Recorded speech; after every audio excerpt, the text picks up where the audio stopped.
오늘은 특강으로 제가 연락을 받았어요. 그래서 좀 내용을 준비를 했는데 사실 제가 제일 좋아하는 부분을 좀 특강으로 준비를 하게 됐습니다. 그래서 오늘 본문 말씀은 이사야 14장 26절과 갈라디아서 4장 4절부터 5절까지 말씀이고요. 제가 공독하도록 할게요. 이것이 온 세계를 향하여 정한 경영이며 이것이 열방을 향하여 수평손이라 하셨나니. 갈라디아서 4장 4절부터 5절 말씀. 때가 참에 하나님이 그 아들을 보내사 여자에게서 나게 하시고 율법 아래 나게 하신 것은 율법 아래 있는 자들을 생명하시고 우리로 아들의 명분을 얻게 하려 하십니다. 여기 이 본문 말씀을 바탕으로 세계사를 관통하는 구속사라는 제목으로 함께 하는 노래를 나누도록 하겠습니다. 사실 저희가 신학교에서 공부할 때나 아니면 실제로 설교를 할 때 제일 부담되고 좀 어려운 파트가 있다면은 저는 그 신구약 중간기인 것 같아요. 왜냐하면 성경에도 내용이 자세하게 없을 뿐더러 그걸 정리하신 분들이 대부분 다 연구한 학자들이 대부분 해외 학자들이 많거든요.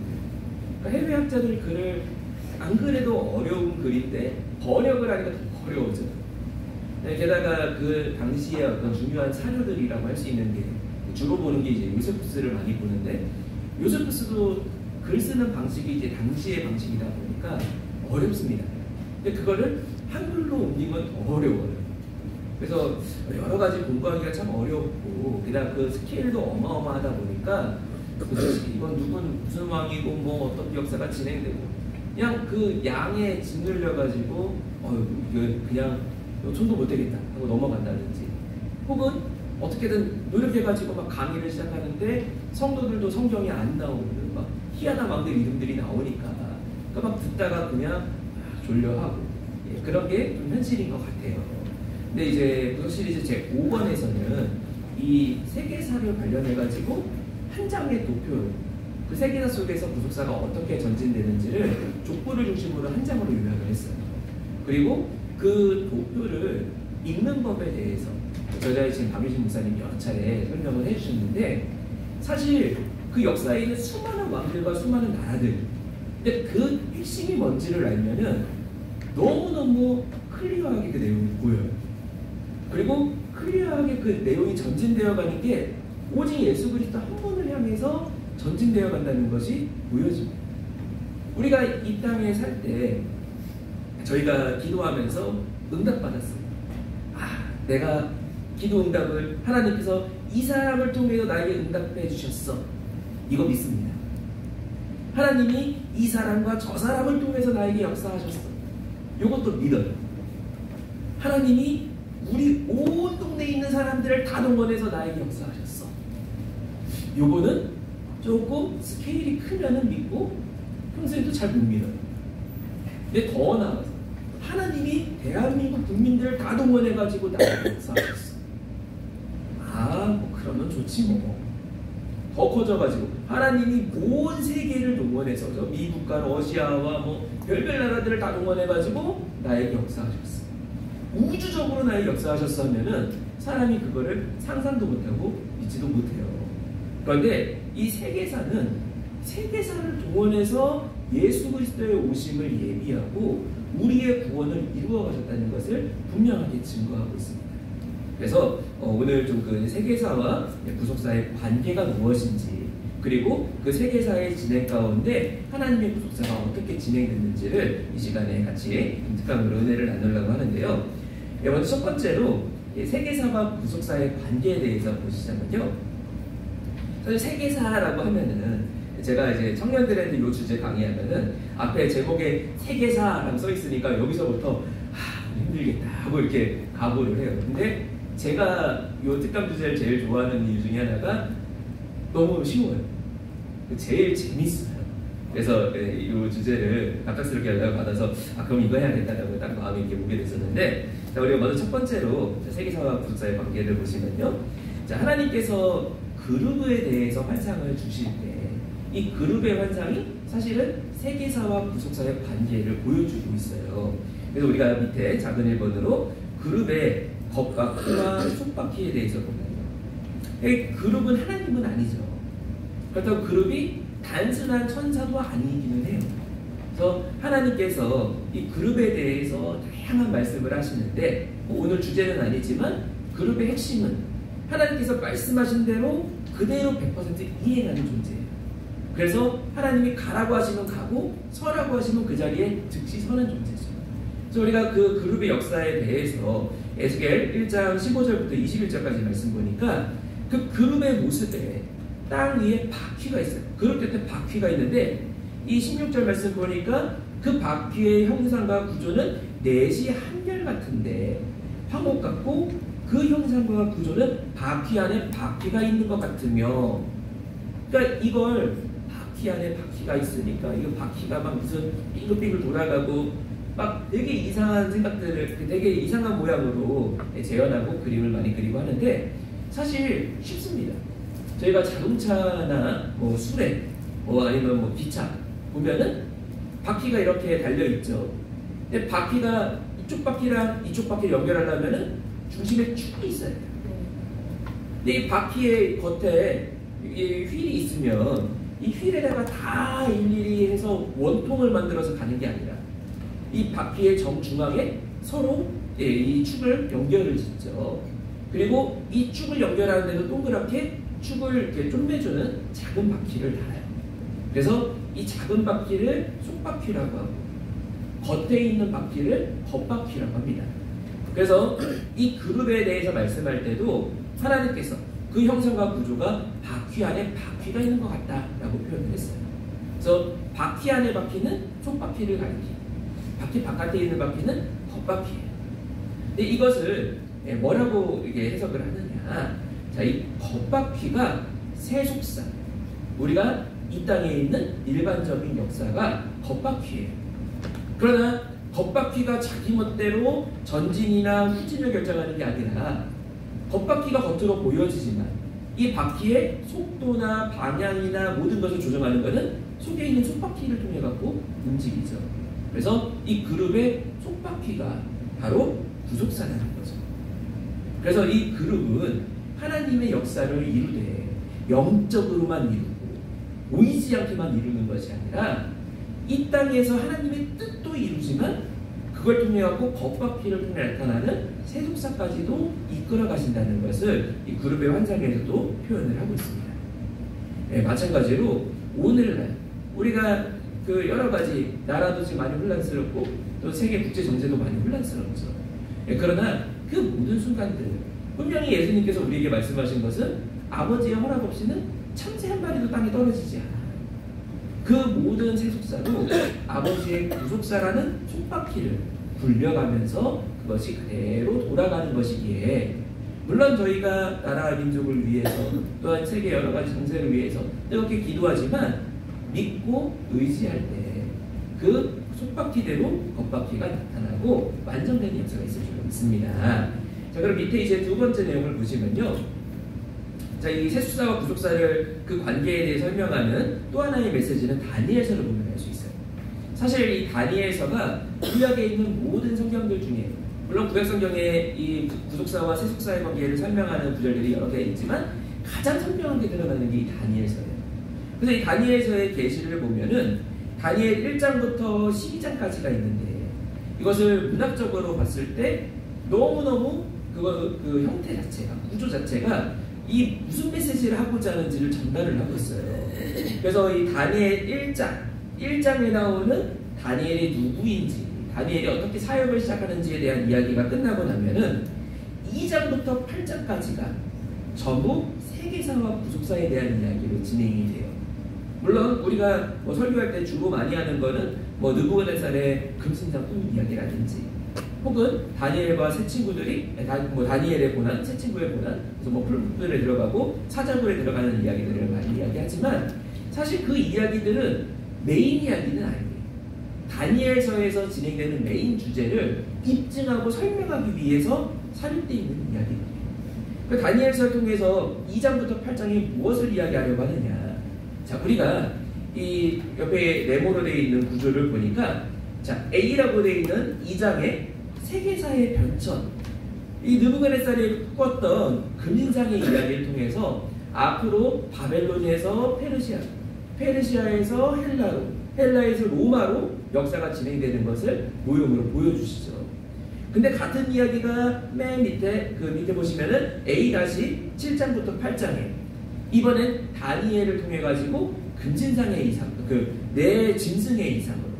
그래서 마지막에 큰 철 같은 이가 있고 크고 무서운 짐승이 나오는 것으로 마무리되는 이 네 짐승의 이상을 통해서 똑같이 바벨론부터 페르시아, 헬라 그리고 로마까지의 역사를 다시 진술을 하고 있습니다. 그리고 이제 B열에 해당하는 3장을 보니까 자 3장에서 열방이 느부갓네살 개인이지만 사실 느부갓네살은 세계 최대의 권세를 가진 세상을 상징하는 인물이에요. 그래서 이 느부갓네살이 세 친구를 핍박하는 이야기가 3장에 기록되어 있어요. 그런데 이 세 친구를 핍박했다고 해서 세 친구가 좌절하고 낙담하고 끊어지는 것이 아니라 느부갓네살이 뒤집어지죠. 또한 B라시에 있는 6장에 보시면은 열방의 이스라엘 핍박이 이번에는 다리우와 다니엘의 이야기, 사자굴의 이야기로 기록이 되어 있습니다. 둘 다 느부갓네살이 세 친구를 푸른불에 집어넣으라고 명령하고 다리우가 다니엘을 사자굴에 넣으라고 명령을 해요. 그러나 그 결과는 느부갓네살이 회개하고 또 다리우가 회개하는 것으로 결말을 맺습니다. 반면에 이제 반대되는 케이스가 4장과 5장에 들어있어요. 4장과 5장에 보니까 이번에 느부갓네살이 회개하는 것이 아니라 느부갓네살의 그 짐승, 내가 짐승이 되는 것 같은 그 환상, 또 큰 나무의 환상을 보고서 중앙에 있는 큰 나무의 환상을 보고서 느부갓네살이 그 해몽을 듣고 회개한 것이 아니에요. 교만해가지고 야, 이 넓은 바벨론 누가 만들었느냐, 나 아니냐라고 하는 순간에 권세를 빼앗아 버리시고 이 느부갓네살이 완전히 짐승신대로 전락해버리죠. 그러나 다행히 느부갓네살 다니엘 4장의 마지막에서 느부갓네살이 그것을 깨닫고 회개할 때 위가 회복되는 것으로 끝나요. 그러나 5장에서는 회개하지 않는 케이스가 기록이 되어 있어요. 이번에는 벨사살의 이야기인데 벨사살 또한 흥청망청 다니엘의 해몽을 듣고도 그것을 믿긴 믿었어요. 왜냐하면 이따가 더 보겠지만 다니엘의 해몽을 믿었으니까 다니엘을 나라의 셋째 치리자로 삼았거든요. 그리고 다니엘에게 약속했던 부귀영화를 안겨줬거든요.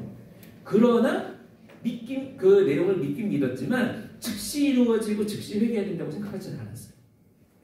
내가 나중에 회개해야겠다. 나중에는 하나님 말씀 듣긴 들어야겠다. 그런데 그날 밤에 회개하지 않았던 바로 그날 밤에 이 나라의 멸망이 임한 것을 성경이 말씀을 하고 있습니다. 그래서 이방왕을 끌어내리기도 하고 끌어내렸을 때 회개한다면 회복을 시키시지만 회개하지 않는 자는 멸망하게 되는 것을 이 4장과 5장에 같이 이야기가 나오면서 이야기가 마치 샌드위치처럼 이 교차 구조를 이루고 있는 걸 볼 수가 있어요. 그래서 2장과 7장, 8장 이 샌드위치의 빵에 해당하는 가장 겉부분에 세계사의 변천부터 핵심 부분에 이방왕을 올리기도 하고 내리시기도 하는 역사를 기록함으로써 역사의 주관자가 누구냐? 하나님이라는 거예요. 그래서 우리가 이렇게 생각하면 좀 쉬울 것 같아요. 2장부터 8장까지 나오는 내용을 통해서 세계사가 앞으로 어떻게 진행될 건지를 증거하는데 만약에 느부갓네살이 교만한데 하나님이 느부갓네살조차 징치를 못하신다. 그러면은 하나님이 약속한 대로 나라가 진행될 거라고 믿을 수가 없죠. 그런데 느부갓네살 그 권세 있는 자를 내리기도 하시고 올리기도 하시는 걸 통해 갖고 그 2장부터 8장에 나오는 세계사의 그 흐름을 하나님께서 끌어가신다는 것을 분명하게 보여주신 거예요. 그리고 이제 9장부터 12장으로 넘어가면은 자 이제 2장부터 8장까지는 앞으로 진행될 세계사의 이야기라면 9장부터 12장은 종말에 대한 계시가 주어져요. 왜 우리가 그러잖아요. 제가 취미가 요리하는 거 되게 좋아하거든요. 근데 제가 가끔 이제 저희 와이프한테 막 그 TV 요리 프로그램에 나오는 좀 맛있는 좀 어려운 요리 보여주면서 저거 내가 해줄까? 라고 하면은 와이프가 잘 안 믿어요. 왜냐면 제가 평소에 하는 요리가 김치볶음밥, 김치찌개. 근데 갑자기 그런 거 하던 사람이 뭐 무슨 양고기에다 허브를 발라가지고 오븐에 구워서 뭐 무슨 이런 걸 만든다고 하면은 안 믿죠. 그러니까 이런 그 2장부터 8장의 이야기와 9장부터 12장의 이야기가 이렇게 배치되어 있는 건 뭐냐? 앞에 하나님께서 예수님이 오시기까지 역사를 다스리시기 때문에 앞으로 종말 역시 다스리신다는 것을 보여주고 있는 구조예요. 그래서 이거를 더 선명하게 보여주는 것이 저희가 책을 쓸 때 책 쓰다가 물론 영어 명언을 인용할 수 있어요. 근데 책의 1장은 한글로 쓰고 2장은 영어로 쓰고 3장은 중국어로 쓰고 4장은 다시 한국어로 들어오고 이렇게 책을 쓰진 않죠. 그런데 다니엘서는 참 희한하게도 히브리어로 시작했다가 2장 4절부터 8장까지는 아람어로 기록이 됐다가 9장부터 12장까지 또 다시 히브리어로 가요. 그래서 왜 이렇게 언어를 두 가지로 왔다 갔다 하면서 쓰느냐. 히브리어는 언약 백성인 이스라엘 백성들이 쓰는 언어죠. 근데 아람어는 공용어예요. 이따 더 설명드리겠지만 이 아람어는 당시에 이스라엘에서 아람어를 안 쓰는 게 아니라 이스라엘에서도 아람어를 써요. 아람어는 당시에 세계 공용어였어요. 우리가 그 증거를 볼 수 있는 게 당장 그 야곱과 라반이 계약을 맺을 때도 똑같은 곳을 다른 이름으로 부르면서 야곱은 히브리식으로 이름을 부르고 또 라반은 여갈사하두다 아람어식으로 이름을 부르는 장면이 기록되어 있는 걸 볼 수가 있죠. 이처럼 아람어는 당시의 국제 통용어예요. 그러니 다니엘서를 누가 선물 받아서 읽는데 제가 이방인이에요. 이방인이라고 해도 아람어 단락은 읽을 수가 있는 거죠. 그러니까 이 아람어 단락의 의미는 공개된 계시예요. 우리가 이 땅에서 볼 수 있는 역사의 진행을 통해서 볼 수 있는 하나님 말씀대로 역사가 그대로 진행된 것은 누구나 볼 수 있어요. 이거는 언어 자체도 공개된 계시로 기록이 됐어요. 근데 이 공개된 계시를 믿는 자들을 향해서 9장부터 12장에는 언약 백성을 위한 히브리어 계시로 기록되어 있어요. 그래서 믿는 자만 우리가 세계에서 이렇게 되는 거 신기하다라고 덮어버리면 그 사람은 8장에서 없는 거고 야 진짜 하나님 나를 다스리는구나 믿고 언약 백성이 되면은 9장부터 12장의 계시도 믿음으로 받아들이는 것을 언어를 통해 가지고 이렇게 배치하고 있는 걸 볼 수가 있죠. 그래서 이 다니엘서의 핵심 메시지 1장부터 12장을 관통하는 핵심 메시지는 그냥 다니엘이 단순히 신기한 이야기 많이 적힌 책이 아니라 하나님이 이 나라를 전체를 다스리시고 완성하실 것이다 라는 것이 다니엘서의 핵심 주제가 되겠습니다. 그리고 이 다니엘서에 나와 있는 것처럼 실제로 이 세속사는 하나님의 구속사를 이루기 위해서 열심히 그 수레바퀴가 돌아가왔어요. 그런데 너무 스케일이 크니까 스케일이 크면 가려지잖아요. 그래서 저희가 그 핵심 내용들을 잘 보기 어려운데 그리고 또 어려운 이유가 저희가 사실 세계사 전체 공부하다 보면은 아수르의 무슨 왕 또 무슨 어느 나라 무슨 왕 요거 다 하려 그러면은 사실 한 번 특강으로 못해요. 그리고 그 듣다 보면은 왕도 이름이 다 똑같아요. 뭐 2세, 3세, 4세 아유 얘네 누가 2세고 누가 3세고 저희 신약 할 때도 이 헤롯이 어떤 헤롯인지 헷갈리잖아요. 그러니까 얼마나 어려워요. 근데 이거를 그렇게 세밀하게 보기보다 조금 더 관광 렌즈로 한꺼번에 담아서 각각의 나라에서 나타나는 하나님의 그 핵심이 무엇인지를 살펴보면은 이 구속사와 세속사의 관계가 선명하게 드러납니다. 그래서 그 내용을 저희가 2대지부터 내용을 살펴보자면요. 먼저 구속사를 이루기 위한 세계사의 변천. 자, 그래서 이 역사를 제가 아수르부터 멸망까지의 역사로 밑에 표로 정리를 했습니다. 그래서 이 내용은 저희가 이제 복습을 하실 때 표로 한번 쫙 보면은 전체를 다시 볼 수 있게끔 내용을 이렇게 구성을 해놨고요. 밑에 있는 이제 나라부터 저희가 볼 건데, 자, 아수르부터 제가 이야기를 꺼내는 것은 제가 임의로 아수르를 꺼내는 것도 아니고, 1차적으로는 박윤실 목사님께서 세계사를 정리하시면서 아수르부터를 정리하셨어요. 어떤 사람들은 이제 궁금할 수 있죠. 다니엘 계시는 분명히 바벨론부터 주어지는데 왜 굳이 아수르를 언급을 해야 되나? 또 기왕 아수르를 언급할 거면 그 이전에 애국도 있었는데 왜 아수르부터냐? 근데 세계사를 볼 때 애국은 좀 특별해서 제국을 이룬 거예요. 왜냐면 그 당시 시대에 애국에 쳐들어가고 싶어도 시나이 반도까지 다 지나와야지만 애국에 쳐들어올 수 있어요. 그러니 지금처럼 자동차가 있고 기차가 있고 배가 있고 이런 게 아닌 시대에 애국을 쳐들어가고 공격하는 것은 굉장히 어려운 일이에요. 게다가 성경에 이 사사시대 때쯤 되어야 철기시대로서의 전환이 이제 일어나기 시작을 하는데 그 철기시대까지도 애국은 청동기를 유지를 했는데도 막강한 군사력을 자랑했어요. 근데 이거는 전쟁사를 보면은 그 이유를 정확히 알 수가 있어요. 왜냐? 가나안에 있는 병거들, 우리가 사사기 읽다 보면은 사람들이 무서워하는 가나안의 병거 이름이 철병거죠. 자, 그러면은 너무너무 어려운 문제. 철병거는 무거울까요? 가벼울까요? 무겁죠. 근데 애굽에서 발굴되는 모든 전차들은 다 나무 전차예요. 그럼 나무 전차가 무거울까요? 철병거가 무거울까요? 철병거가 무겁죠. 네, 튼튼하지만 무거워요. 근데 문제는 애굽 사람들이 전쟁을 어떻게 하느냐? 마차에 타고서 활 쏘는 거예요. 우리가 전쟁 영화 나오는 것처럼 전차를 타고 막 돌진해서 적들을 이건 영화에서만 나오는 거고요. 실제로 전차는 되게 비겁한 무기예요. 가나안 사람들은 철병거에 말에도 갑옷을 입혀가지고 진짜로 철병거로 사람을 밟고 지나고 거기서 창칼로 싸웠어요.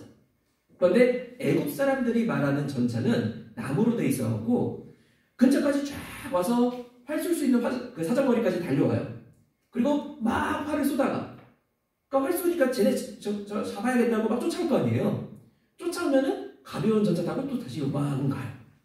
요만큼 떨어져 막 또 활 쏘다가 이제 쫓아올 때쯤 되면은 또 다시 마차 타고 도망가요. 그리고 계속 활 쏘다가 적이 한 절반 정도 다 죽고 나면은 그때 돌진을 하는 게 애굽의 전략이었어요. 그리고 당시로서는 이런 전략을 이길 수 있는 군대가 없었어요. 왜냐면 뭐 철기가 발달하기 전이고 그런 화살로부터 몸을 보호할 수 있는 수단이 너무 없었기 때문이죠. 그래서 애굽은 그냥 땅발, 애굽이라는 그 지역과 이런 군사적인 특색 때문에 제국의 그 단위를 영위하기는 했지만 그렇다고 다른 나라들을 식민지로 삼고 다른 나라들을 노예로 삼는 그런 일을 하지는 못했어요. 예, 이게 애굽의 모습이었다면은 아수르부터는 역사의 패러다임이 바뀝니다. 자, 아수르부터 우리가 밑에 있는 1번 아수르 제국을 보면요. 자, 이 아수르를 대표하는 것은 사실 공성병기예요. 요건 제가 부연 설명이 조금 필요한데요. 이 당시의 전쟁은 성 안에 지키는 사람들이 성을 쫙 그냥 에워싸고서 식량 잔뜩 쌓아놓고 물 잔뜩 쌓아놓고 계속 버티면 이기는 싸움이에요. 근데 반대로 성 안에 먼저 식량과 물이 떨어진다? 그러면 지는 거예요. 왜냐하면 성벽을 파괴할 수 있는 수단이 아수르 제국 전까지는 없었어요. 그래서 다윗도 그 우리아 장군을 보내면서 성벽을 기어오르라고 지시를 하고 아무것도 없이 맨 땅에 성벽에 부딪히니까 당연히 우리아가 죽죠. 예, 이런 모습들을 구약에서 보여주고 있는데 아수르 때부터 처음으로 개발된 게 성벽을 무너뜨리는 공성병기가 개발이 됩니다. 그래서 아수르는 원래 상업국가였어요. 무역하는 국가였는데 이 무역하는 국가에서 기가 막힌 발명품, 성벽을 무너뜨릴 수 있는 공성전차를 발명하면서부터 아수르가 순식간에 불과 100년에서 150년밖에 안 되는 그 시대에 그 사이에 대제국을 형성하는 걸 볼 수 있어요. 그래서 옆에 그림을 보시면 누가 활 쏘고 있고 오른쪽에 탑같이 생긴 거 있죠? 그리고 그 오른쪽 끝에 가운데 보시면은 뭐가 삐쭉 튀어나온 게 있을 거예요. 그 삐쭉 튀어나와 있는 게 나무로 튼튼한 나무로 이게 기둥을 만들고 그 위에 이제 금속으로 갖다가 쌓아놓은 거예요. 이걸 성벽 앞에다가 딱 수레를 갖다 끌고 와가지고 다 나무로 둘러싸니까 화살 맞아도 괜찮죠. 그래서 막 그걸 갖다가 끌고 가서 그 안에 있는 공성 망치를 끌어당겼다가 넣었다가 하면서 성벽을 무너뜨리는 거예요. 그러니 그 전까지는 다 전쟁을 하면은 성벽 안에 틀어박혀갖고 누가 이기느냐, 누가 오래 버티느냐 싸움이었는데 성벽을 무너뜨려 버리니까 이제 완전히 전쟁의 판도가 바뀌어버렸어요.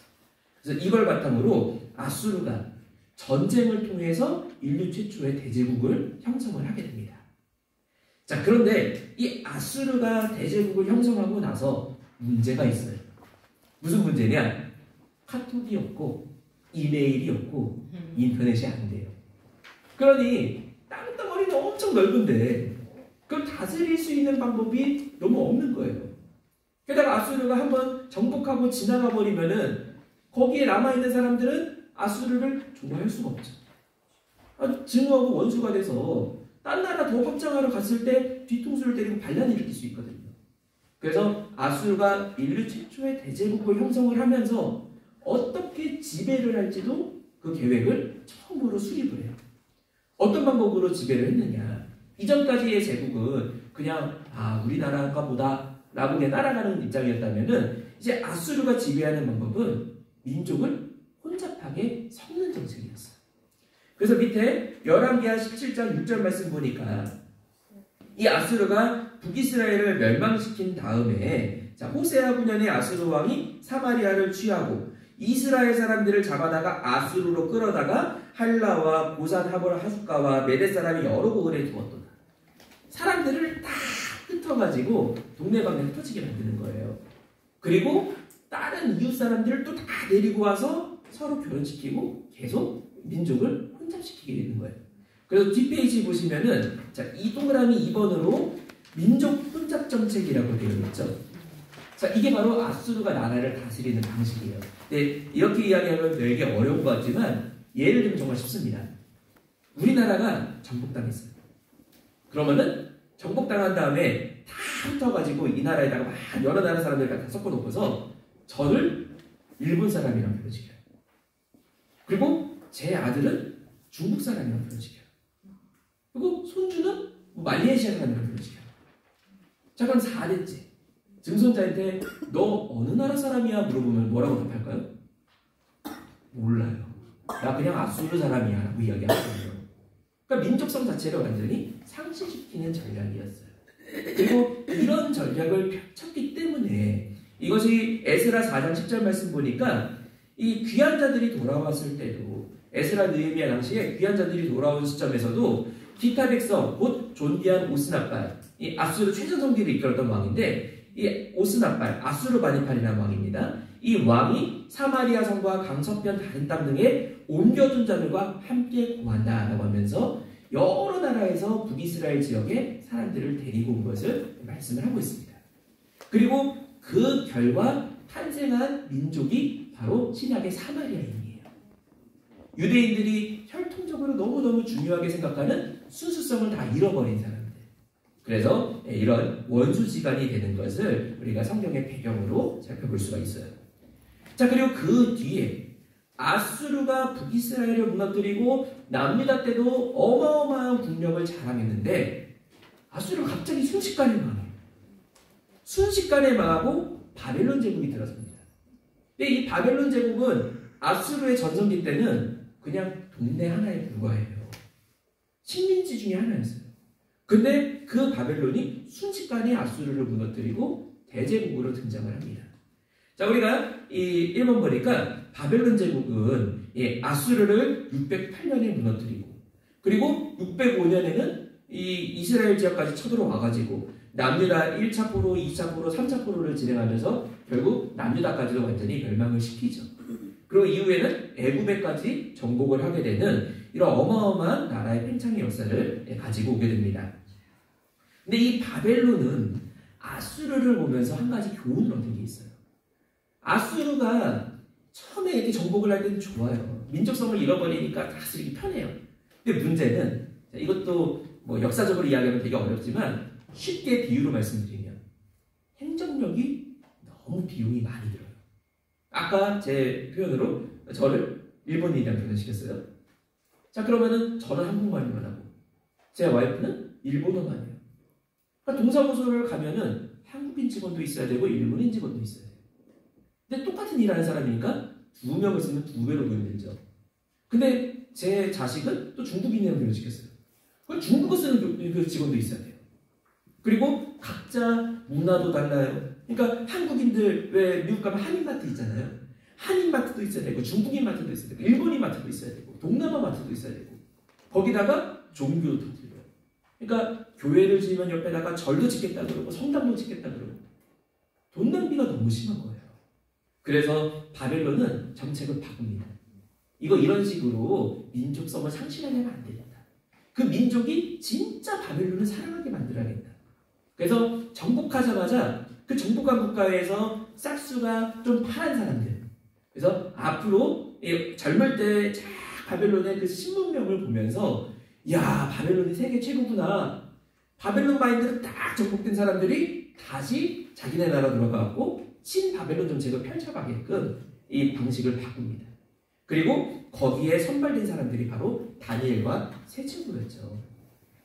근데 이 문제는 바벨론의 생각에서는 다니엘과 세 친구를 통해서 이스라엘을 바꾸려고 했는데 실제는 다니엘과 세 친구를 통해서 바벨론이 바뀌어버렸어요.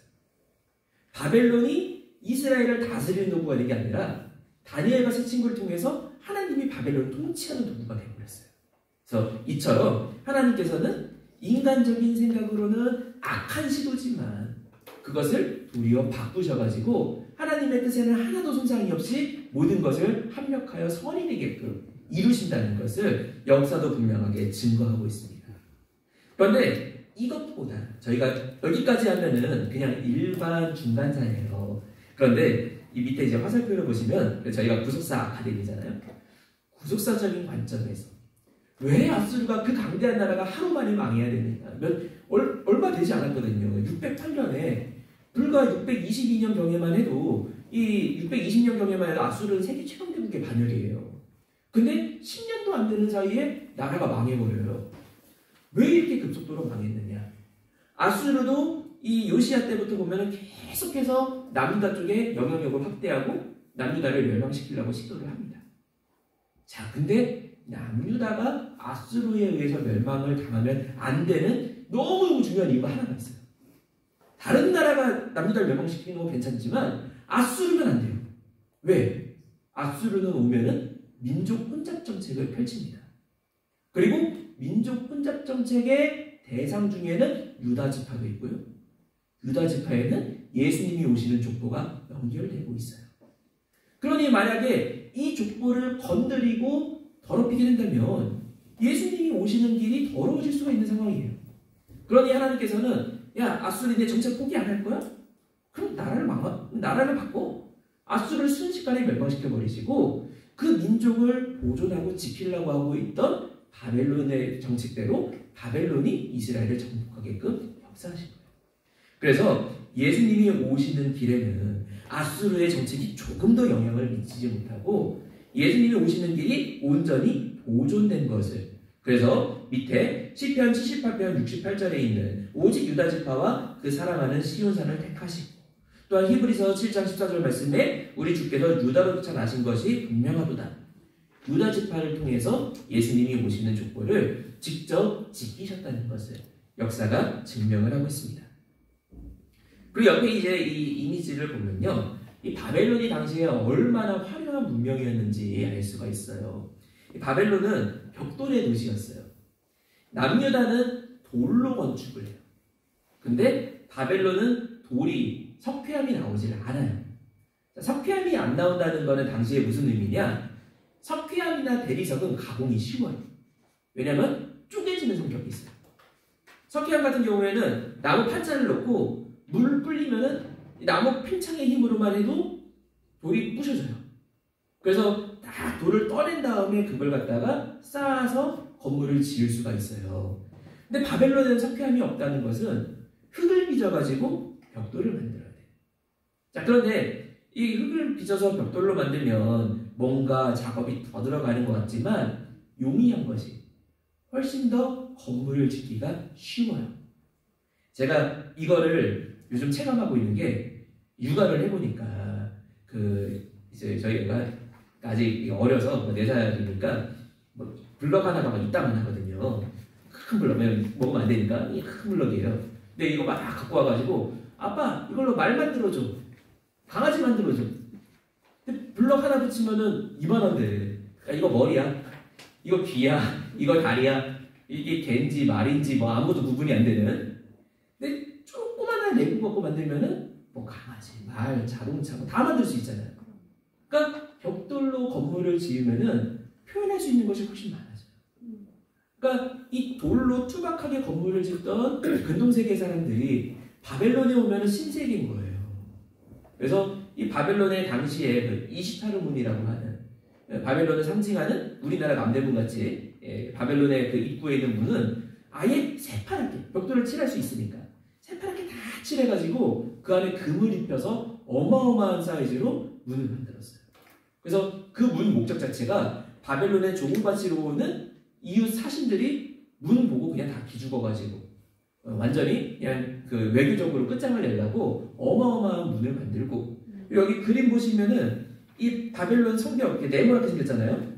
이 네모난 성벽을 중심으로 해갖고 유브라데 강이 흘러가는데 성벽을 전체를 두고 있어요. 그러니 아까 앞페이지에 있었던 아수르 공성병기의 모습을 생각해 보시면요, 바퀴가 달려있고 망치로 갖다가 때리는 거예요.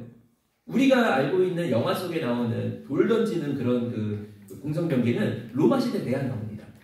이때는 등장하지 그런 거 없어요. 그러니까 뭔가 발사해갖고 성벽을 무너뜨리는 것이 없던 시대에는 수레를 끌고 성벽까지 와야 되는데 강물이 그걸 다 둘러싸고 있으니까 늘면 빠지죠. 성벽을 무너뜨릴 방법이 없다는 얘기예요. 그리고 성 안에 강물이 흘러간다는 건 무슨 말이냐? 무슨 짓을 해도 마실 물을 끊을 수가 없다는 얘기예요. 게다가 식량도 아무리 없어도 뭐 안에 저장했던 농사했던 거 다 없어진다고 하더라도 물고기만 잡아도 먹고 살아요.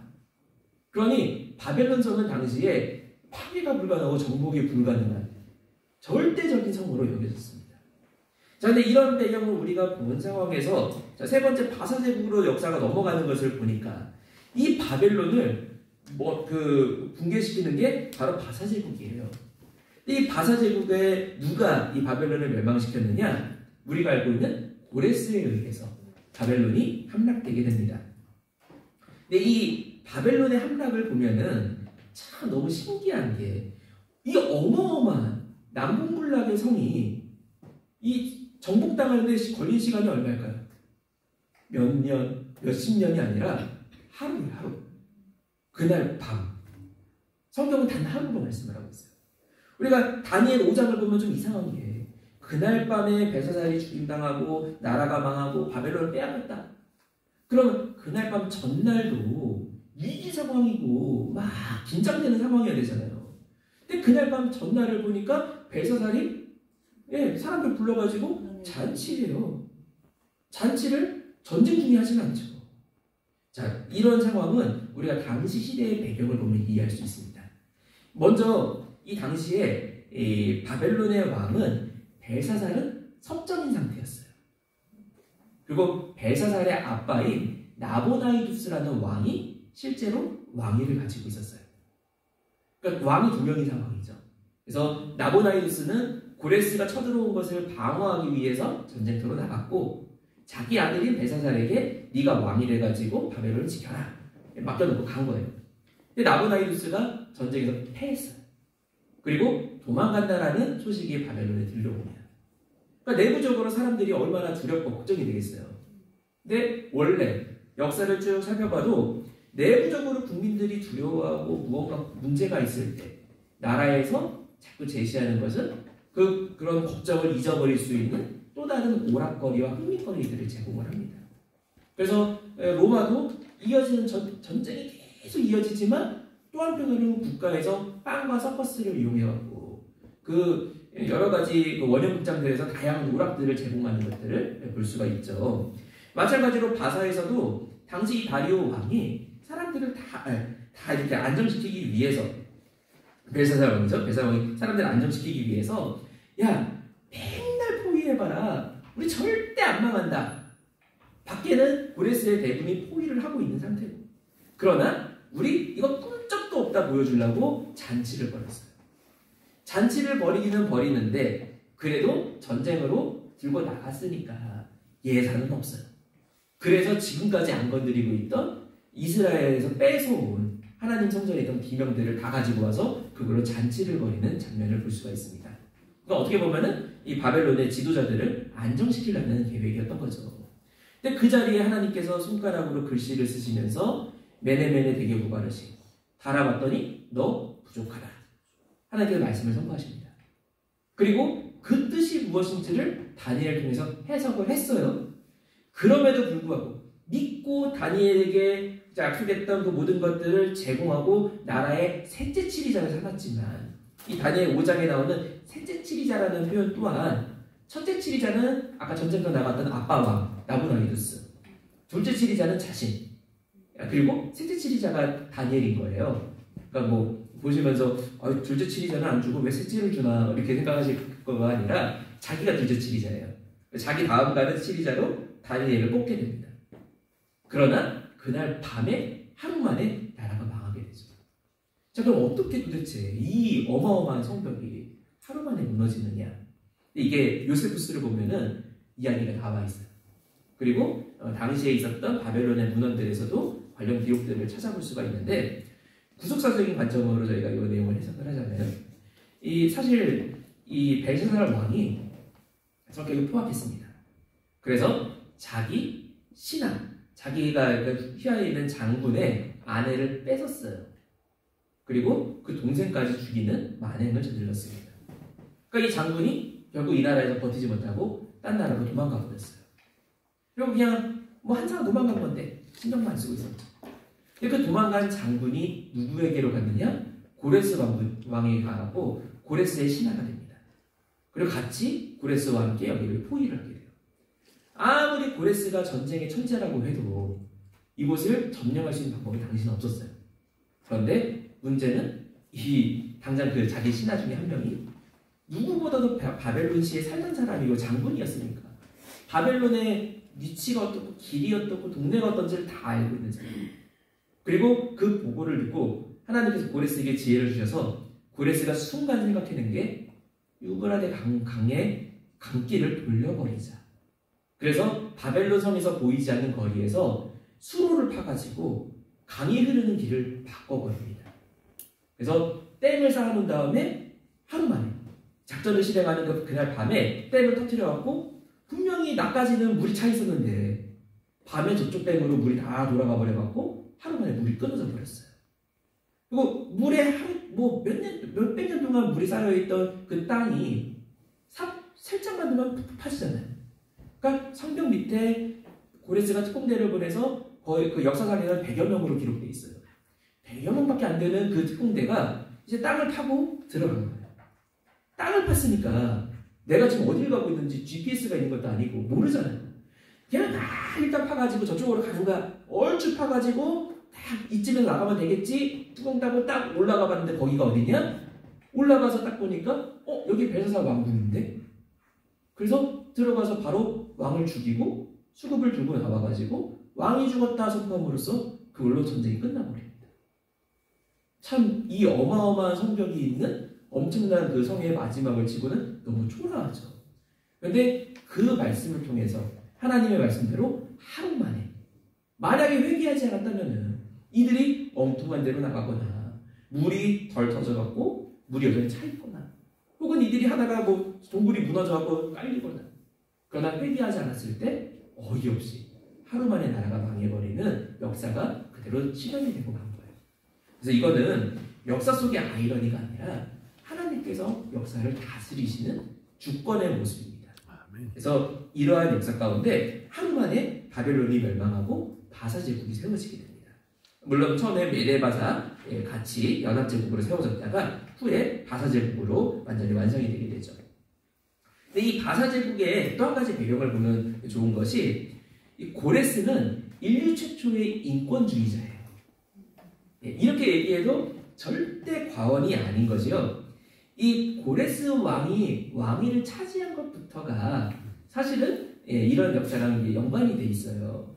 왜냐하면 이 고레스가 이 왕위를 차지하기 위해서 이야기를 했던 게 원래 자기 그 장인어른이자 또 동시에 자기의 사촌이기도 해요.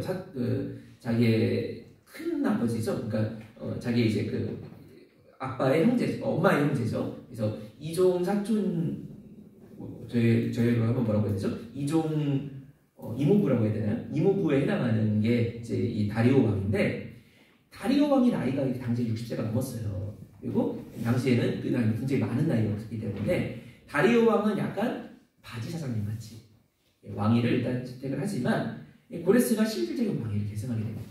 이 고레스도 삶의 굴곡이 많아요. 왜냐하면 태어나기 전에 고레스의 그 할아버지가 신탁을 받았는데 신탁을 보니까 고레스가 자라가지고 자기를 죽이고 왕이 될 거라는 거예요. 그래서 이런 아이 키울 수 없다고 죽이려다가 그래도 내 딸의 내 손주인데 죽이는 건 너무하다고 쫓아냅니다. 그래서 엘람 땅으로 보내요. 당시 엘람은 아무것도 없는 황무지였어요. 근데 그 엘람에서 억압당하고 노예 같은 사람들, 고레스도 비슷한 상황이니까. 근데 그 사람들을 다 규합해서 엘람을 다 통일을 시키고 엘람을 통일시킨 다음에 엘람의 이름을 바사로 바꿨어요. 그리고 그 다음에 고레스가 다리와 동등한 수준까지 올라와가지고 할아버지를 축출해서 내고 왕에 오르게 됩니다. 그리고 실질적으로 모든 걸 지배했던 것은 고레스지만 형식적으로는 먼저 학렬이 높은 자기 이모부가 있기 때문에 이모부가 먼저 왕위를 차지했다가 그 왕위를 다시 자기 조카에게로 물려주는 식을 취하게 돼요. 그리고 이 고레스가 이런 반란을 일으킨 것부터가 우리 압제당하고 이렇게 짓눌려 살고 있는 엘람 사람들이 해방돼야 된다라는 거를 이렇게 이야기하면서 어떻게 보면 전쟁과 정치에 뛰어든 거거든요. 근데 그래놓고 자기가 권력을 차지하고 나서 노예들을 부린다면은 말이 맞지 않죠. 그래서 고레스가 이후에 계속해서 종교 관영 정책과 포로들을 해방시키고 노예들을 해방시키는 정책을 펼치게 됩니다. 그래서 이 고레스에 대해서 성경이 예언하고 있는 것은 우리가 이사야 44장 28절이나 또 45장 1절 말씀 볼 때 고레스를 통해서 이스라엘 백성들을 해방시킬 것을 예언을 하셨고 그리고 이 예언이 그대로 성취가 되어서 역대하 36장 22절에 실제로 이스라엘 사람들이 고레스의 입으로 선포되는 조서를 통해서 해방된 것을 기록하고 있죠. 그리고 여기에 우리가 생각할 수 있는 것은 이사야랑 고레스 사이에는 약 200년 이상의 간격이 있어요. 그러니까 이사야가 고레스의 이름을 알고 쓸 수가 없어요. 그런데 그 두 사람을 연결시켜주는 고리가 뭐냐? 바로 다니엘이죠. 다니엘도 고레스의 왕궁에서 총리로 계속해서 일을 했어요. 그러니 다니엘을 통해서 이사야의 말씀이 고레스에게 전달이 돼요. 고레스가 성경을 보니까 와, 내 이름이 거기 적혀 있는 거예요. 내 사명이 유대인들을 해방시키는 거예요. 그래서 그대로 순종하여서 고레스에 의해 가지고 유다의 해방이 이루어지게 됩니다. 다음 페이지를 보시면요. 그래서 이 바사가 나라가 만들어지고 점점 발흥한 그런 계기들을 볼 때 당연히 이 바사의 정책은 종교를 인정해주고 또 사람들에게 자유를 주는 인권을 이렇게 강조하는 정책을 펼치게 됐어요. 그 일환 중에 하나가 너네 다 본국으로 돌아가라. 그래서 성경에는 유대인들의 이야기가 기록이 되어 있지만 역사를 보면은 유대인들뿐만 아니라 여러 노예로 잡아왔던 민족들을 해방시키게 됩니다. 자, 그리고 이제 해방시키는데 유대인들은 좀 다른 나라 사람들이랑 달라요. 이때부터도 기록들을 보면은 하여간 희한한 나라 사람들이다라고 세계 각지의 기록에 유대인들에 대해서 말씀을 합니다. 자, 그럼 이 유대인들이 뭐가 다르느냐? 딴 나라 애들은 야, 니네 고향 돌아가, 자유 줄게, 아이고 감사합니다 하고 가는데 유대인들은 성전 지어야 되는데요, 성전 없으면 가봤자 아무 의미 없는데요. 그럼 고레스 마음에서 아이고 자유 준다고 하는데 이게 기어오르네, 쥐어박을 수도 있는데 그 하나님의 계시대로 야 오케이 성전 다 지어라. 근데 유대인들이 또 뭐라고요? 돈이 없는데요? 아, 돈 내가 다 줄게. 가다가 빼앗길까봐 무서운데요? 내가 군인들을 다 지켜줄게. 그래서 유대인들이 이 고레스를 통해 가지고 그 조서장에 적혀 있는 대로, 그리고 당시에는 왕이 도장을 찍으면 그건 절대로 바뀌지 않아요. 그러니까 이 고레스의 조서를 가지고서 여기저기 가서 나무 좀 주세요. 나무 주는데 내가 당신들 왜 줍니까? 여기 왕의 조서가 있어요. 이거 안 주면은 왕의 반란이에요. 그러니까 다 줘서 가지고 와서 예루살렘을 재건하고 성전도 재건하는 작업을 가지게 됩니다. 그리고 이러한 것을 바탕으로 성전이 지어지고 났는데, 스룹바벨 성전이 재건이 됐는데, 처음에 스룹바벨 성전이 재건됐을 때는 얼마나 감격스러워요. 그런데 그 뒤에 에스라가 갔을 때 보니까 꼬라지가 개판이에요. 그래서 종교개혁이라는 안쪽에 있는 그 모든 것을 개혁하는 것을 2차 기한 때 실행을 하게 되고, 그리고 3차 기한은 불과 14년밖에 안 지났어요. 14년 뒤에 다시 느헤미야가 와서 봤는데 에스라가 개혁하기 전 모습이 똑같이 그대로 있어요. 이방 여자들 다 쫓아내고 우리 가족들 다 보존했는데 14년 뒤에 돌아보니까 또 다시 이방인들 가려는 데 있어요. 야, 이거 왜 그런가? 성벽이 없었거든. 성벽이 없다는 건 무슨 의미냐? 아무나 우리 집에 들어올 수 있다는 거야. 아무나 들어오니까 분명히 내가 종교개혁하고 우리도 그러잖아요. 이렇게 수련회를 가거나 해서 막 마음 뜨거워지고 막 결의해가지고 그래 내가 진짜 주를 위해 살 거야. 결심하고 돌아온 다음에 다음날 학교 친구들하고 무슨 어디 놀러 가고 술을 먹고 돌아오면은 어제 결심했던 내가 어디 갔는지 사라져버려요. 그런 모습이 이스라엘에 있었기 때문에 이제 울타리, 이방인과 이스라엘을 분리시키는 성벽을 마지막에 건설함으로써 3차 기한이 마무리되고 그리고 구약에 있는 역사서의 전체가 마무리되게 됩니다. 옆에 이제 제가 넣어놓은 그림은 고레스 실린더라고 불리는 이 고레스 칙령과 아주 유사한 이건 유대인들만 한정해서가 아니라 모든 백성들을 해방한다라는 그리고 모든 백성들의 종교적인 자유와 문화적인 자유를 누려야 한다라고 적혀있는 고레스 실린더예요. 그래서 이 실린더를 톱판에다가 삥 돌리면은 그럼 그 톱판에다가 이게 찍혀 나오는 그런 당시의 기록 도구인데 요게 UN 본부에 이게 그대로 보존이 돼 있어요. 그래서 그 사진을 제가 퍼서 이렇게 붙여놨는데 유엔에서 인류 최초의 인권 선언문이다라고 이야기하는 게 이 고레스의 이 실린더가 되겠습니다. 자, 그리고 이제 그 다음 제가 점심 먹기 전까지 그냥 쭉 한 번에 할게요. 예. 그래서 네 번째 이제 헬라로 넘어가게 됩니다. 이 바사가 나라를 천년만년 다스릴 것 같았는데 이 헬라에 엄청난 인물이 태어나죠. 알렉산더 왕이 태어납니다. 그리고 알렉산더가 순식간에 이 바벨론을 정복해버려요. 자, 여기도 배경사를 보면은 조금 더 저희가 그 역사를 이해할 수가 있는데 아니 알렉산더가 아무리 대단해도 개인에 불과한데 어떻게 자기보다 훨씬 큰 대국을 순식간에 정복할 수 있었느냐. 이것도 결국에는 전쟁의 문제였어요. 왜냐하면 페르시아 사람들은 일단 더워요. 그러니까 갑옷이 두꺼울까요? 얇을까요? 얇아요. 그리고 방패도 무슨 영화에 나오는 것처럼 방패 듣고 멋있게 싸우는 게 아니라 사실 전쟁터 가면은 왜 군인들도 힘든 게 총 쏘고 싸우는 게 힘든 게 아니라 행군이 힘든 거거든요. 이 방패 큰 거 다 들고 다니니까 큰 걸 못 들어요. 그래서 작은 방패, 그 얇은 각, 그리고 숫자가 많은 그런 경보병 중심으로 이 바벨론과 페르시아의 군사들을 구성을 해왔어요. 근데 헬라는 좀 반대로 그리스 안에 도시국끼리 허구한 날 싸우는데 그래도 날씨가 근동에 비하면 많이 온화해요. 그래서 전쟁 기술이 막 발달을 하면서 여러분들 그리스 배경을 하는 영화를 보면 나오는 것처럼 서로 쫙 그 열을 중장보병들이라고 하는 갑옷 입고 집채만한 그 방패를 메고 있는 사람들이 벽을 만들어가지고 방패 안에 몸을 다 숨기고서 창만 삐죽하게 튀어나오게 하는 요 전술을 펼치게 됩니다. 근데 이게 완전히 이게 주먹이면은 경보병은 가위거든요. 완전 상극이에요. 그러니까 경보병들은 공격할 방법이 없어요. 이 방패 틈에 발 조금 삐져나와 있는 거 그거 찔러야 되는데 그러려면은 눈앞에 창이 쫙 놓여있는 그 가시밭길 사이를 쏙 들어가야 돼요. 가기 전에 대부분 이미 창 맞아갖고 죽죠. 그리고 당시 헬라의 창이 이 알렉산더 아빠 때까지 가면은 창 길이가 점점 늘어나다가 5m까지 갑니다. 그러니까 제가 여기서 들고 있는 창이 저 끝에까지 가는 거예요. 그래서 이 앞에 창이 빽빽하게 놓여있으니까 올 수가 없어요.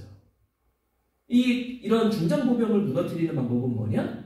중장보병이 옆구리를 찔려가지고 무너지지 않는 이상은 정면에서는 완전 천하무적이에요.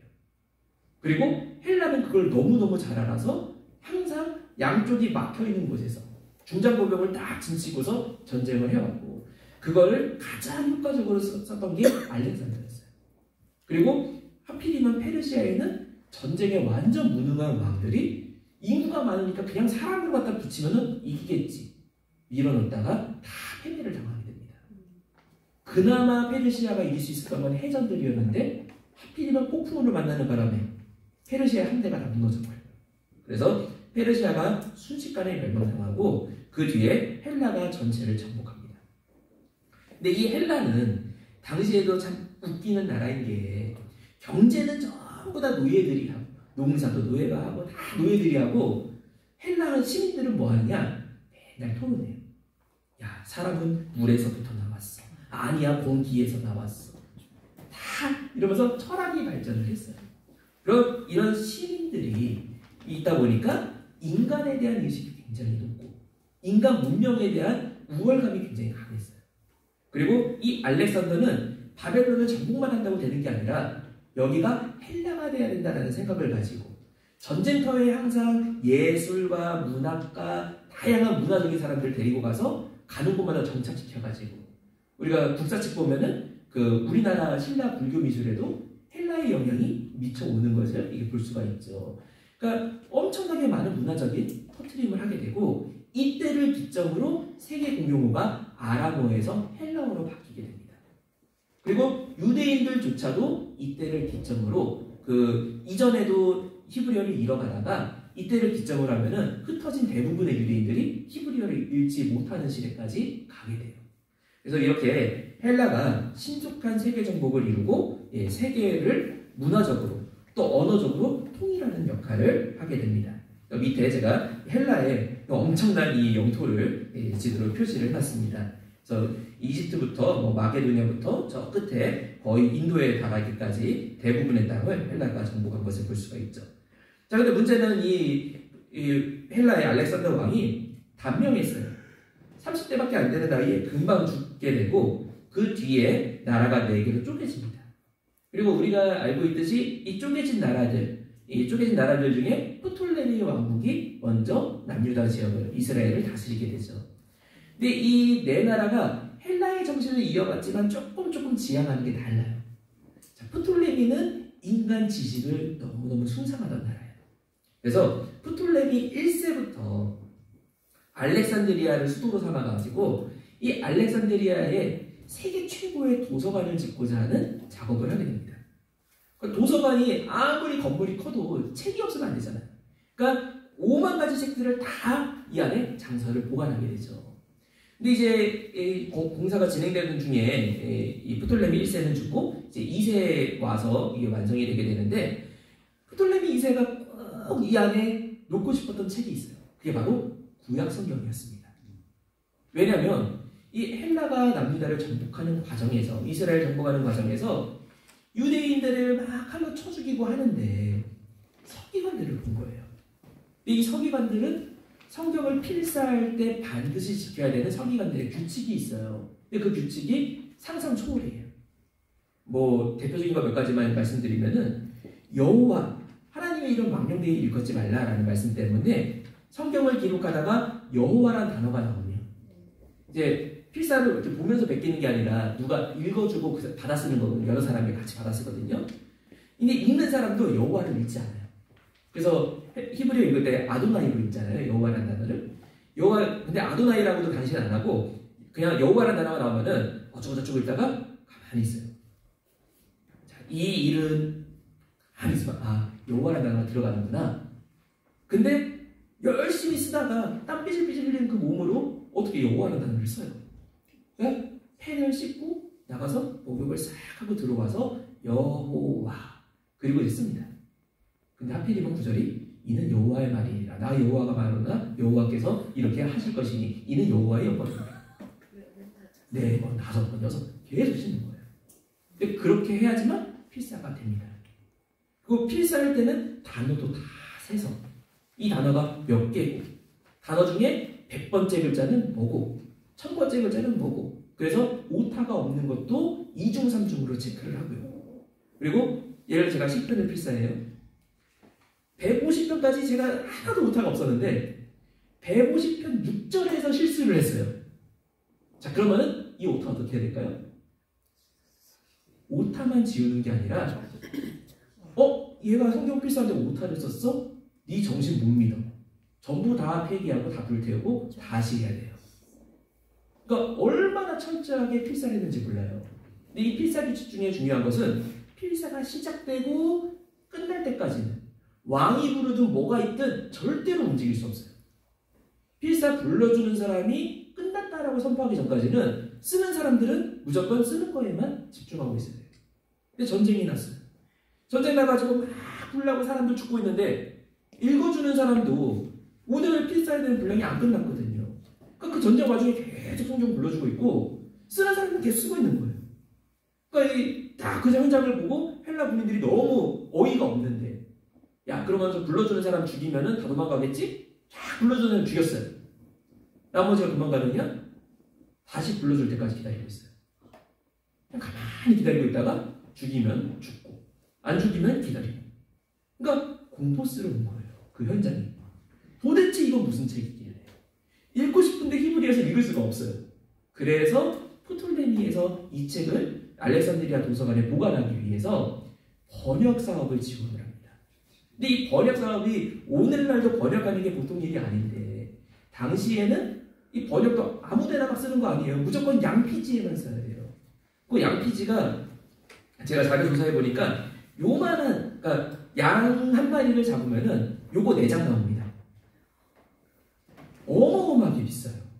그러니 당시 다 흩어지고 포로되어 있는 이스라엘에서 번역 사업을 한다는 건 아예 불가능한 일이에요. 예산적으로도 불가능하고 사람도 없고.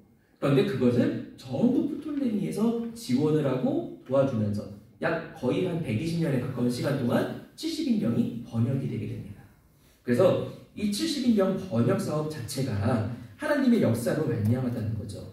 그 밑에 이제 제가 구절 적어놓은 사도행전 17장 2절이나 11절 그리고 누가복음 4장에 나오는 예수님께서 읽으시는 이사야의 두루마리들 전부 다 이거 헬라어 70인경 두루마리예요. 이게 히브리어 성경이 아닙니다. 예수님께서 읽으신 성경도 헬라어 사본으로 읽으셨어요. 우리가 이걸 알 수 있는 게 누가복음의 텍스트를 헬라어 원문으로 보면은 히브리어 사본이랑 그다음 70인경 사본이랑 두 개를 대조해 보면은 70인경이랑 똑같아요. 이 히브리어 성경에는 없는 표현들이 70인경에 좀 들어있는데 그게 예수님께서 읽으신 걸 그대로 들어있어요. 그러니 예수님과 또 제자들, 사도들도 70인경 성경을 가지고서 전도하고 사역을 했던 것을 볼 수가 있죠. 자, 그리고 이제 뒤로 넘어가서 6번째, 셀루쿠스. 자, 이 프톨레미를 통해 가지고 남유다가 아마 제 생각에 굉장히 이스라엘 사람들이 굉장히 교만해졌을 거예요. 뭐해도 다 되거든요.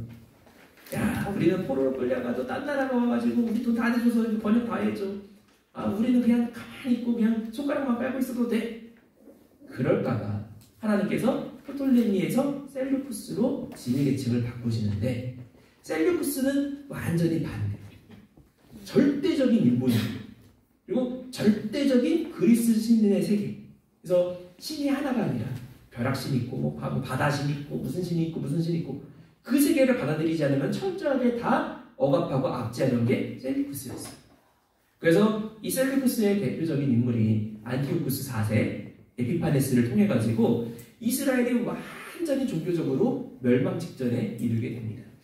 그리고 이처럼 괴로울 때 하나님을 믿는 그 남은 자들이 그 새로운 혁명을 일으킨 것이 바로 마카비 혁명을 일으키게 되죠.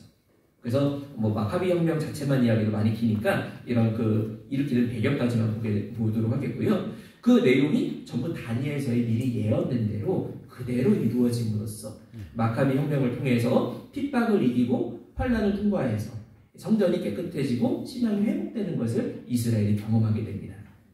자, 그리고 이제 7번째로 넘어가서 유다 독립시대. 유다가 이제 이 마카비 혁명 이후에 독립을 맞이하죠. 이 독립을 맞이하면서 이제 유다의 반성이 있는 거예요. 우리가 왜 이런 역사의 굴곡을 겪어야만 했을까? 우리가 하나님 말씀을 지킨다고 지켰는데 왜 못 지켰을까? 어떻게 하면 하나님 말씀을 지킬 수 있을까? 그래서 이걸 연구하는 학파에 따라서 하나님의 성전을 위주로 성전에서 드려지는 제사를 위주로 뭔가를 해보려고 했던 사람들은 제사장 사두개의 후손들인 사두개인들이에요. 그리고 이런 성전에, 그러니까 야 성전에 언약궤도 이제 없고 성전에 하나님께서 말씀하신 것들은 하나님이 진짜로 거기에 영으로 그 자리에만 계신다는 게 아니라 하나님을 만나기 위해 성전에 나아간다는 뜻이다. 이런 의미에서 우리는 말씀 들고 나가야 된다. 이렇게 주장했던 게 바리새인들이에요. 그러니까 이 사람들 시작부터 이상했던 사람들은 아니에요. 시작은 나름대로 하나님 말씀을 선하게 지키려고 했는데, 근데 사두개인들은 성전에 계속 머무르려고 하다 보니까, 성전만 있다라고 하니까 계속 보는 게 모세오경 레이기만. 그래서 모세오경 이외에는 성경이 아니다라는 것을 주장을 하고, 모세오경에는 직접적으로 죽었다가 부활하거나 천사가 등장하는 장면이 안 나오다 보니까, 야, 천사 없다, 눈에 보이지는 영 없다 라고 주장하는 데 이르게 됩니다. 반대로 바리새인들은, 저희도 그렇잖아요. 성도들 자꾸 만나다 보면은 막 이것저것 질문하잖아요. 질문하다 보니까 내가 모르는 건데 답변을 해야 돼요. 그러니까 막 지연해서 답변하다 보니까 성경에 있지도 않은 내용들이, 안식일날 하나님의 안식에 동참하라고 하는데 뭐가 안식입니까? 어디까지가 일이고 어디까지가 안식이에요? 최근에도 비슷한 질문을 제가 받은 적이 있는데, 사순절이잖아 이제 내일부터. 이제 사순절 해갖고 청년 한 명이 저 금식하려는데 저녁 금식은 몇 시부터 몇 시까지예요? 뭐 일반적으로 이렇게 얘기하지만, 그럼 제가 퇴근 시간이 몇 시인데 그러면은 그때 전까지 먹어도 되죠? 그러면 오후 5시 59분까지 딱 밥 먹고 6시부터 12시까지 안 먹고 12시에 딱 끝나자마자 새벽 1시 새벽 딱 되자마자 바로 라면 먹으면 금식을 지킨 거냐? 그거는 아닌 것 같은데, 율법주의를 이렇게 만든 거예요. 그래서 완전히 몇 시부터 몇 시까지, 안식일날 노동이 되는 것은 몇 걸음 이상, 그리고 안식일날 이것은 노동 아니고 다 나눠가지고 율법을 더 확장시키고 없는 말씀들을 더 만들어냈어요. 이게 바리새인들이 맞이한 결말이었죠. 이렇게 바리새인과 사두개인들, 에세네파로 불리는 사람들은 이 둘 다 잘못했다는 건 아는데, 도저히 안 되겠다, 광야로 나가고 자기들끼리 살던 사람들. 그래서 이렇게 이 남유다의 나름대로 신앙개혁을 하려고 시도하면서 점점점 그 한계를 만나고 있던 것이 예수님이 오시기 직전의 상황이었습니다. 그래서 이렇게 우리가 유다 독립 시대까지 내용을 봤고요. 마지막 이제 로마 시대를 보면요. 자, 이 로마는 이제 유다 독립 시대에 유다까지 정복하고 로마가 전 세계적인 제국을 완성을 했습니다. 로마의 특징은 몇 가지가 있는데, 그 중에 제일 중요한 첫 번째, 정복하는 곳마다 전부 다 도로를 깔아요. 근데 이 도로가 우리가 생각하는 도로 정도가 아니에요. 요르단 가면은 지금도 그 도로 그대로 써요. 그리고 그 도로가 그냥 사람들 걷는 도로 정도가 아니라 콘크리트 실은 차가 레미콘차 같은 거 왔다 갔다 해도 하나도 꺼지지 않아요. 그러니까 그 도로를 만들 때 약 4m 정도를 파요. 그리고 그 밑에다가 자갈을 굵은 거, 얇은 거, 굵은 거, 얇은 거 이렇게 반복해서 교차하고, 오늘날 도로처럼 도로도 살짝 볼록하게, 그래서 비가 오면 양쪽을 흘러가지고 다 배수가 되게끔 구성을 한 게 로마 도로예요. 그리고 도로가 있다는 건 무슨 말이냐? 통행세를 받는데, 통행세를 냈는데 나 안 지켜주면 그게 무슨 도로예요? 그러니까 통행세를 걷는 대신에 도로로 지나가는 행인들을 안전을 보장해줘요. 구약 때는 상상도 못해요. 구약 때는 내가 걸어가지고 저 바벨론까지 가다가 강도 만나고 무슨 짐승 만나고 다 잡혀 죽죠. 근데 로마 때는 도로로 다니면 안전합니다. 그리고 로마에서 또 많이 했던 게 뭐냐? 동네마다 원형극장 지어가지고 이 원형극장에서 사람을 죽이기도 하고 검투사들 싸움도 일으키고, 로마 콜로세움 가보면은 방수 처리가 돼 있어가지고 거기에 물 채워서 배 띄우고 해성까지 했어요. 그리고 엘리베이터도 있었어요. 물론 전기는 아니고 사람이 돌을 돌리는 거지만 엘리베이터까지 설치해놨어요. 그러니까 이런 어마어마한 유흥시설들을 만들고, 또 가는 곳마다 수로를 파가지고 목욕탕을 만들었던 게 로마인들이었어요. 자, 이러한 복음이 쫙 전파되는 준비가 이루어지면서, 옆에 보시면은 로마의 도로체계, 로마가 도로를 얼마나 샅샅이 정복지에 다 만들었는지를 볼 수가 있는데, 자, 이러한 지금까지 봤던 세계사의 흐름들, 자, 요게 어떻게 예수 그리스도랑 연결이 되느냐, 원래 결론을 맺어보면요. 자, 세계사의 중심은 구속사. 그래서 작은 첫 번째로 때가 참에 오신 예수 그리스도. 자, 이 표를 이제 저희가 볼게요. 자, 이 표를 보시면은 패권 국가가 아수르일 당시에, 아까 북이스라엘이 멸망하면서 아수르가 민족 혼잡 정책을 펼쳤고, 그 결과로 태어난 사람들이 사마리아인이 됐잖아요. 근데 이 사마리아인을 통해서 이방 선교의 첫 초석이 준비가 되게 됩니다. 그동안 구약에서 내내 이방인 부정에 로마 사람인 오피스침을 지배하고 목욕하던 유대인들인데 너 가서 로마 사람들에게 말씀 전해. 베드로조차도 그걸 못했거든요. 그래서 그 중간다리 역할을 할 수 있는 사마리아인들이 이때부터 준비가 되기 시작했어요. 그리고 그 뒤에 바벨론을 보니까 아까 핵심적인 요소였던 그러한 아수르의 손에 남유다를 멸망케 하지 않으시고 바벨론을 통해서 남유다를 멸망시키심으로써 유다 지파 혈통에 조금도 손상이 가지 않게끔 보호하셨죠. 그리고 그 뒤에 이제 바사는 아까 최초의 인권주의자라고 이야기했던 그 고레스를 통해서 바벨론 포로 귀환과 성전을 재건하고 예루살렘을 수복하는 일까지가 진행이 되게 됩니다. 그리고 헬라를 통해서 이제 언어가 국제적으로 공용어 개념이 생기게 돼요.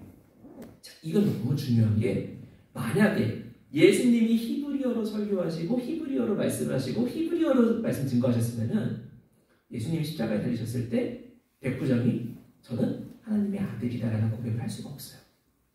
또 사도들도 유대인들 히브리어를 가지고서 유대인들에게만 전도하면은 이방인 중에 회개하고 돌아오는 사람이 있기가 너무 힘들어요. 그런데 그 모든 과정이 헬라를 통해서 미리 언어가 통일되고 문화가 통일되면서 서로 대화할 수 있는 자리가 준비가 되게 됩니다. 그리고 프톨레미를 통해 갖고 실질적으로 성경이 번역되면서 선교라는 것이 준비가 되게 되고요. 그리고 셀루쿠스를 통해서 이스라엘 백성들이 징계와 연단을 통해 교환을 회개하고 다시 한번 회복하는 기회가 주어지게 됩니다. 그리고 이 유다 독립 시대 때 성전과 신앙을 회복하기 위해서 뜨거운 열망을 가졌는데 인간의 노력, 이거는 바리새인과 사두개인들만을 욕할 것이 아닌 게 인간이 예수 없이 노력해가지고는 누구도 정답을 이룰 수 없다는 것을 보여주고 있어요. 그래서 이들이 나름대로 이렇게 신앙의 길을 회복하고자 막 노력했던 터 위에 예수님이 오셔서 바리새인과 사두개인들의 누룩을 제거하시고 깨끗이 하심으로 참 말씀의 의미들을 풀어주시게 됩니다. 그리고 이제 로마로 가면은 아까 로마는 가는 곳마다 도로를 지었다고 했죠? 로마는 분명히 전쟁하고 행정하려고 도로를 지었는데 로마 시대가 되니까 이제 예수님의 제자들이 그 도로를 통해서 말씀을 증거하러 다니고 예수님도 우리가 성경 보면은 구약 때 이사야 선지자 무슨 선지자 아니 선지자들 중에서 왕궁에 왔다가 성전에 갔다가 동네에 갔다가 이러는 선지자는 있지만 나라를 다스리는 사무엘 정도 제외하고는 말씀 증거한다고 동네방네 다니는 사람 없어요. 다 한 동네에 있지. 근데 신약에 와서는 도로가 완비되기 때문에 마음대로 다니면서 말씀을 증거하는 자리가 준비가 됩니다. 그리고 이 로마 입장에서는 수로를 파고 목욕탕을 만들어가지고 목욕탕도 약간 사치와 문화의 공간으로 만들어 놓은 건데 목욕탕에서 하루에 그 당시 역사서를 보면은 로마 사람들이 목욕탕에서 하루 8시간 정도 보냈다고 해요. 8시간 동안 뭐예요? 카페에서 막 이야기할 거거든요. 목욕탕에서 막 대화하는데 주제가 뭐냐? 야, 너 예수라는 사람 알아? 전도하는 자리가 된 거예요. 각자 살기 바빠갖고 다 놓여 있으면은 너 예수님에 대해서 알아? 아유, 지금 바쁜데 말 시키지 마셔. 이럴 거 아니에요. 근데 절대 그렇게 하지 않도록 다 만나고 문화가 나눠지는 공간들이 예비가 됐어요. 그리고 무엇보다 로마에서는 이 원형극장들에서 사도들을 또 초대교회 성도들을 잔인하게 죽임으로써 더 이상 기독교가 확산되지 않도록 압제를 했는데 근데 그 자리에 달려있는 순교자들이 사자가 오고 불이 붙고 찰칵으로 날 찌르니까 울고 불고 괴로워하고 막 평하는 게 아니라 하나같이 다 웃고 기뻐하고 찬송을 불러요.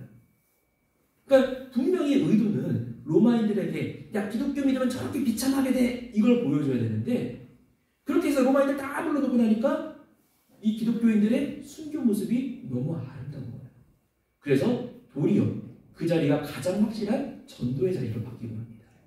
그 결과 예수 그리스도의 복음이 열방으로 넘어가게 되고 그 열방에 예수님께서 마태복음을 마무리하면서 말씀하신 것처럼 땅끝까지 말씀이 증거되는 때를 우리가 맞이하고 있죠.